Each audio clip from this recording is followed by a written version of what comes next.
Hi hello friends, வணக்கம் எல்லாருக்கும். நம்ம இந்த வீடியோவில் என்ன பார்க்க போகிறோம்னா, அதாவது பஞ்சாயத்தில் நம்மளோட வீட்டு வரி, குழாய் வரி, தண்ணீர் வரி, அதுக்கப்புறம் ப்ராப்பர்ட்டி டேக்ஸ் இதெல்லாம் எப்படி நம்ம ஆன்லைன் மூலியமாக கட்டுறது அப்படிங்கிறத நம்ம இந்த வீடியோவில் பார்க்க போகிறோம். வாங்க வீடியோக்குள்ளே போகலாம். இதுக்கு முன்னாடி நம்ம மேனுவலாக நம்ம கட்டியிருப்போம். அதாவது பஞ்சாயத்துலேருந்து கிளர்க்கு நம்மளுக்கு வரி வசூல் பண்ணுவாங்க. அந்த மாதிரி நம்ம மேனுவலாக கட்டியிருப்போம். ஆனால் இப்போ ஆன்லைனில் கட்டுற மாதிரி நம்மளுக்கு ஃபெசிலிட்டி கொண்டு வந்திருக்காங்க. இதில் நீங்கள் கூகுள் குரோமில் போய் விபி டேக்ஸ் அப்படின்னு சர்ச் பண்ணிங்கன்னா உங்களுக்கு ஊரக வளர்ச்சி மற்றும் ஊராட்சித்துறை அதோட அஃபிஷியல் வெப்சைட் ஓப்பன் ஆகும். அந்த இதை நீங்கள் கிளிக் பண்ணிக்கிங்க. நான் டிஸ்கிரிப்ஷனில் லிங்க் கொடுத்துருக்கேன்.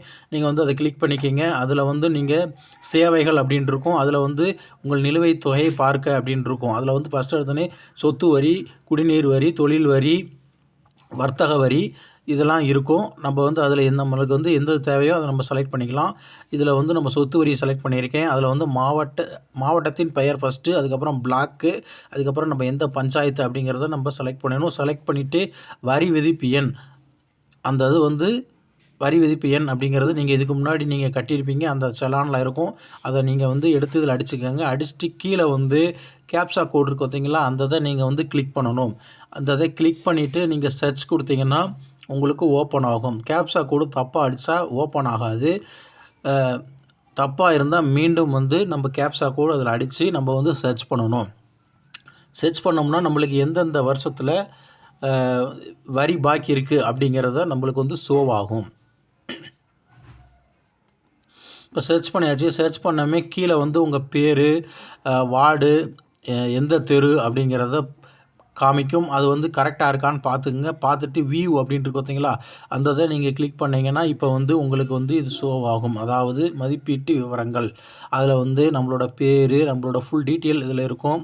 நம்மளோட வீட்டோட வகை, அதுக்கப்புறம் கட்டிடத்தின் பரப்பளவு எல்லாம் அதில் காமிக்கும். இதில் எந்தெந்த நிதி ஆண்டுகள் நம்மளுக்கு பெண்டிங்காக இருக்குது வரி கட்ட வேண்டியது அப்படிங்கிறத இதில் காமிக்கும்.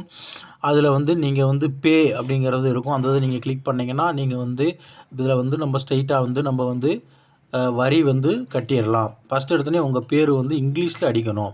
இங்கிலீஷில் அடிச்சுட்டு அதுக்கப்புறம் உங்கள் ஃபோன் நம்பர் இதில் அடிச்சுக்கோங்க. அடிச்சுட்டு நெக்ஸ்ட்டு உங்களோட இமெயில் ஐடி நெக்ஸ்ட்டு அடிக்கணும். அடிச்சுட்டு கீழே மாவட்டத்தின் பெயர், பிளாக், ஊராட்சி பெயர் இதெல்லாம் ஆட்டோமேட்டிக் ஆல்ரெடி இருக்கும்.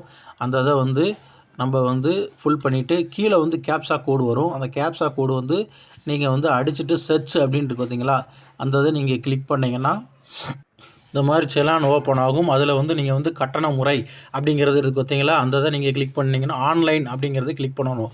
கிளிக் பண்ணவுமே நீங்கள் ஓகே கொடுத்துட்டிங்கன்னா நெக்ஸ்ட்டு பேஜ் வரும். இதில் உங்களுக்கு பேமெண்ட் கேட்வே உங்களுக்கு ஓப்பன் ஆகும். இதில் ஆன்லைன் டேக்ஸ் பேமெண்ட், அதாவது 7 நிமிஷத்துக்குள்ளே நம்ம இதை கட்டிடணும். இதில்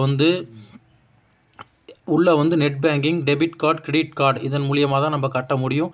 டெபிட் கார்டுனால் நம்ம ஏடிஎம் கார்டு இருக்குது பார்த்தீங்களா, அந்த இதை நம்ம அந்த கார்டில் இருக்க நம்பர் இதெல்லாம் வச்சு நம்ம இதை கட்டுற மாதிரி இருக்கும். இதில் டெபிட் கார்டு அதில் நம்ம கிளிக் பண்ணோம்னா ஃபஸ்ட்டு நம்ம கார்டு ஹோல்டர் இஸ் நேம் அப்படிங்கிறது கேட்கும். நம்ம கார்டு யார் பேரில் இருக்கோ அதை நம்ம கிளிக் பண்ணணும். கிளிக் பண்ணிவிட்டு கார்டு நம்பர் அடிக்கணும். அதுக்கப்புறம் எக்ஸ்பைரி டேட்டு, சிவிவி நம்பர் அப்படின்னு ஒன்று இருக்கும். அதை நீங்கள் கிளிக் பண்ணிவிட்டு நீங்கள் நெக்ஸ்ட்டு போனீங்கன்னா உங்களுக்கு ஓடிபி வரும். இந்த ஓடிபி நீங்கள் கிளிக் பண்ணிங்கன்னா உங்களுக்கு பேமெண்ட் ஆயிரும். நீங்கள் பேமெண்ட் பண்ணோமே நீங்கள் அந்த செலானை பிரிண்ட் எடுத்து நீங்கள் வச்சுக்கோங்க. நம்ம செலானை எப்படி பிரிண்ட் எடுக்கிறதுனா, நம்ம அதே வெப்சைட்டில் விரைவாக வரி செலுத்த அப்படிங்கிற டேப் இருக்குது பார்த்தீங்களா, அந்த இதை நீங்கள் கிளிக் பண்ணிக்கோங்க. கிளிக் பண்ணிவிட்டு அதில் view payment history and download receipt அப்படின்ட்டு பார்த்தீங்களா, அந்த இதை நீங்கள் ஓப்பன் பண்ணணும். ஓப்பன் பண்ணவே நம்ம வரி கட்டினப்போ நம்ம கொடுத்த இமெயில் ஐடி அப்படி இல்லைனா மொபைல் நம்பர் இது ரெண்டில் ஏதாவது ஒன்று போட்டுக்கலாம். போட்டுட்டு கெட் ஸ்டேட்டஸ் அப்படின்னு கொடுத்தீங்கன்னா உங்களுக்கு வரி கட்டின டீட்டெயில் ஓப்பன் ஆகும். அந்த டீட்டெயிலில் கீழே டவுன்லோடுன்னு இருக்கும். அந்த இதை நீங்கள் டவுன்லோட் பண்ணி நீங்கள் பிரிண்ட் எடுத்து வச்சுக்கோங்க. ஓகே ஃப்ரெண்ட்ஸ், இந்த வீடியோ உங்களுக்கு ரொம்ப யூஸ்ஃபுல்லாக இருந்திருக்குன்னு நினைக்கிறேன். மீண்டும் வேறொரு வீடியோவில் பார்க்கலாம். ஓகே, பாய்.